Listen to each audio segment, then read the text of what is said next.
April 20th, day 41 on the Appalachian Trail. I'm sitting at Carver's Gap right now.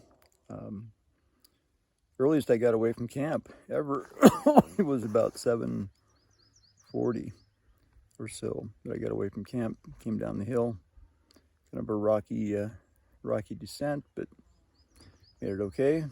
The trail is very confusing when you come out on the road coming down from Roan Knob Shelter.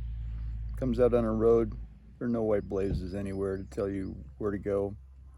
I just followed some of the comments on Far Out that said, walk down the road to Carver's Gap and look for the stairs that go up.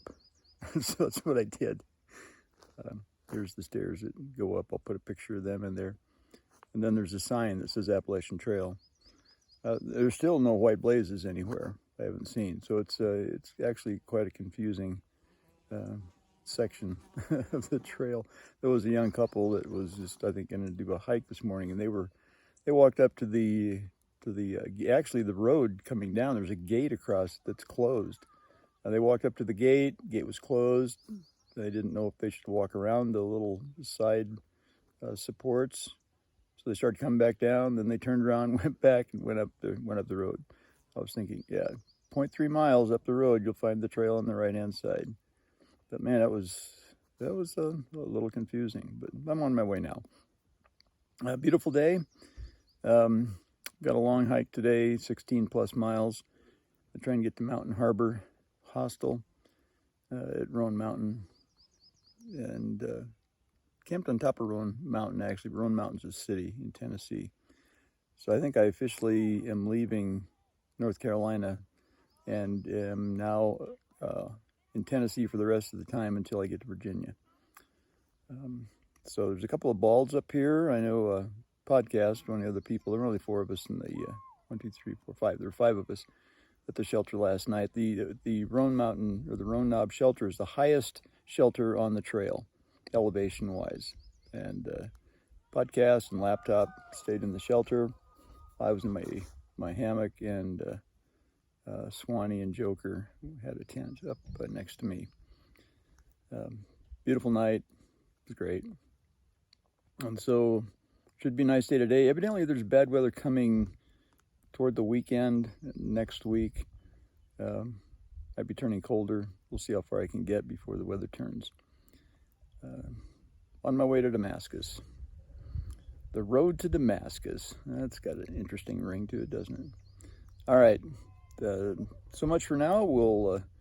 I just finished eating a little sort of a beef stick and cheese, and some nice, another younger couple came down the trail. They were up on the wall probably for the sunset or the sunrise this morning. And I asked them if they would take my trash, and they did. So they took it down to the garbage cans just in the parking lot, just to go across the road here. So you can see behind me there's some scattered clouds in the sky, so maybe change of weather's moving in, but otherwise it's a beautiful, beautiful day. It was probably in the upper 40s this morning, I suppose, when I got up, started hiking. But learning new things every day. The place where we were at last night evidently has flying squirrels in it, but we didn't see any. Maybe it's too early in the season for them to be out a whole lot yet. But anyway, the signage that was up there blocking off part of the forest for reforestation talked about the flying squirrels, which would have been interesting to see because I've not seen one of those before, but maybe next time. All right, this is Patriarch pushing on.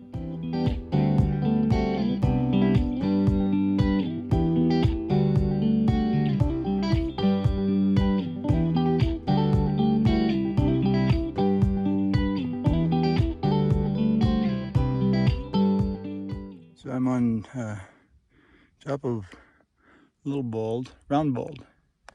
Yeah, round bald, elevation 5826. And this is where I need to go across that little Jane bald. And then, there's over here is Little Hump. I think Little Hump's there, and then Big Hump, or Hump Mountain. Then eventually I'm going to make my way back down. Let me enlarge this. Down to right in there is, right down there is Roan Mountain, Tennessee. That's my goal for tonight at Mountain Harbor Hostel.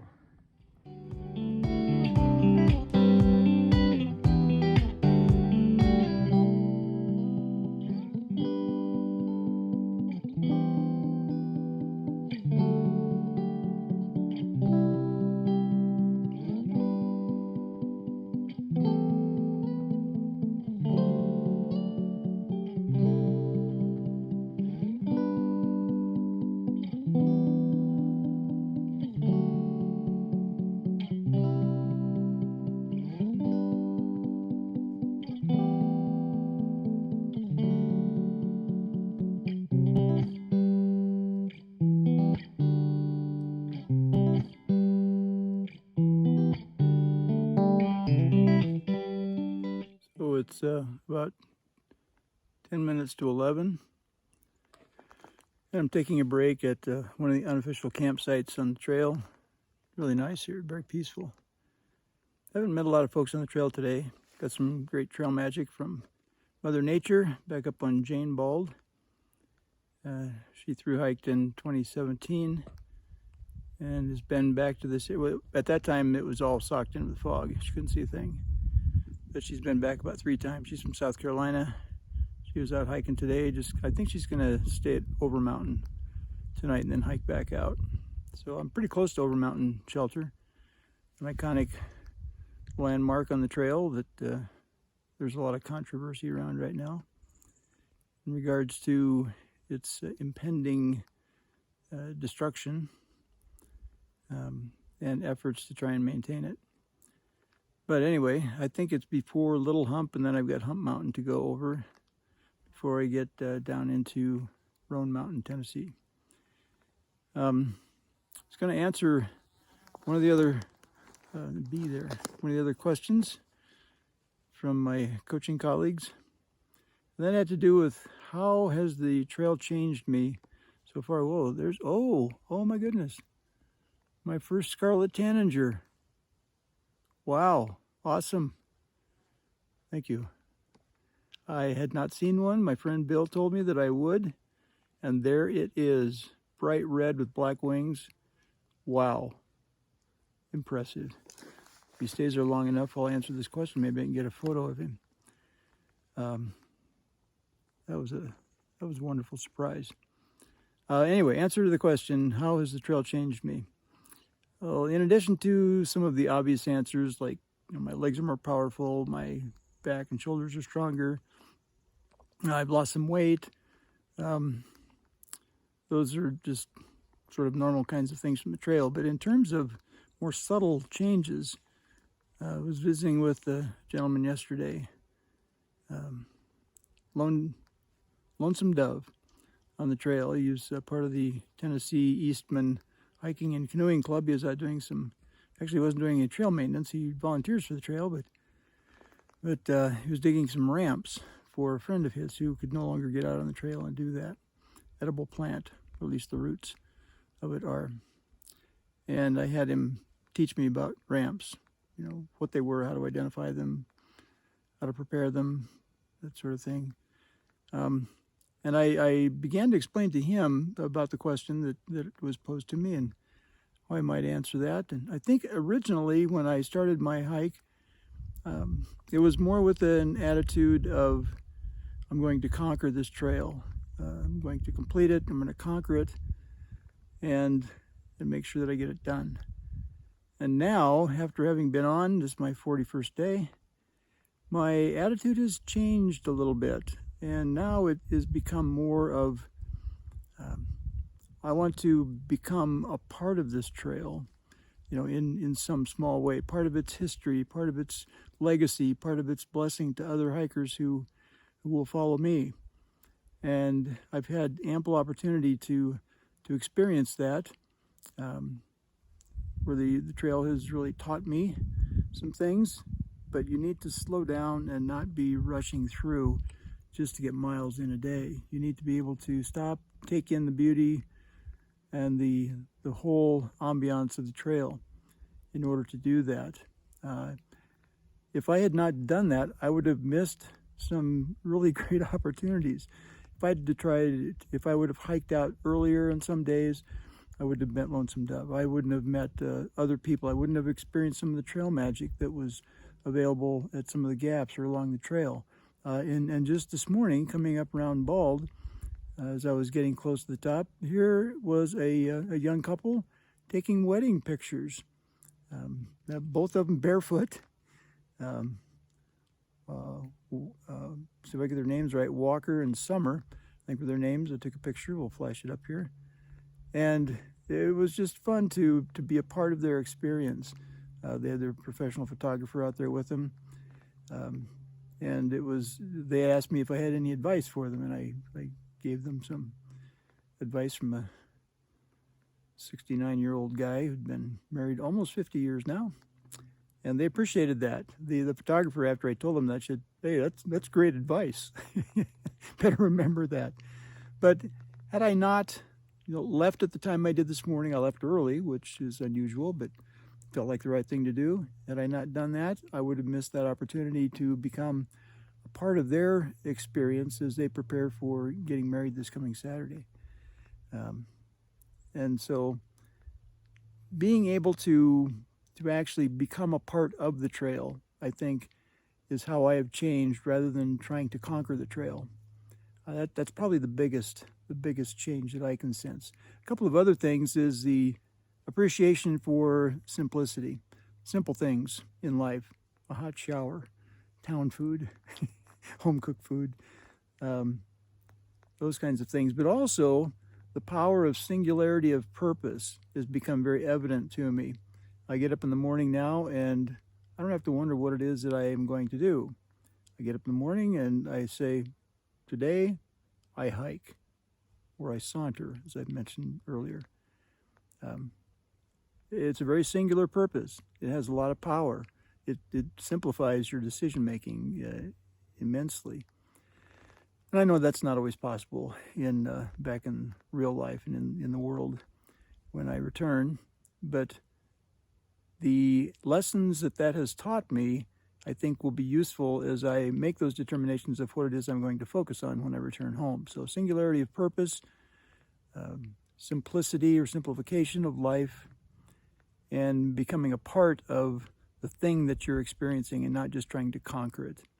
Those are the big changes. So I hope that answers the question for my colleagues and my friends. And by the way, I keep forgetting to do this. I want to do a shout out to Nicole, who has been pulling a lot of this support together. Nicole, thank you very much. A valued colleague and a good friend. Appreciate the support. All right, time to have my first lunch.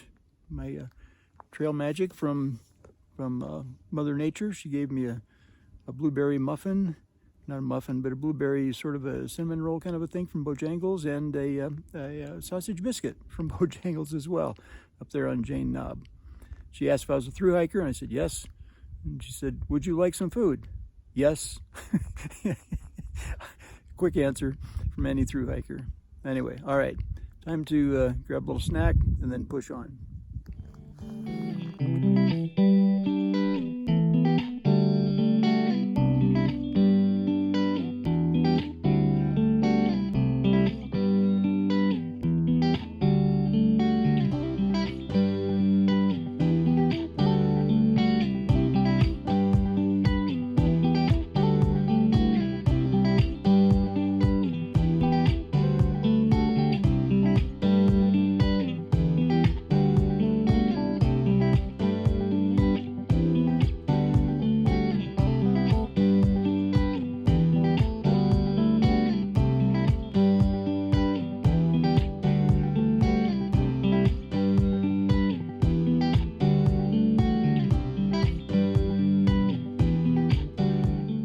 Here I am at the iconic Over Mountain shelter, the barn that they intend to tear down.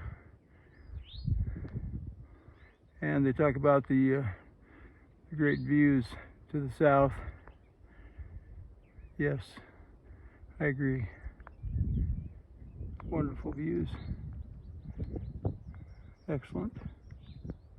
Over Mountain Shelter, an icon of the Appalachian Trail.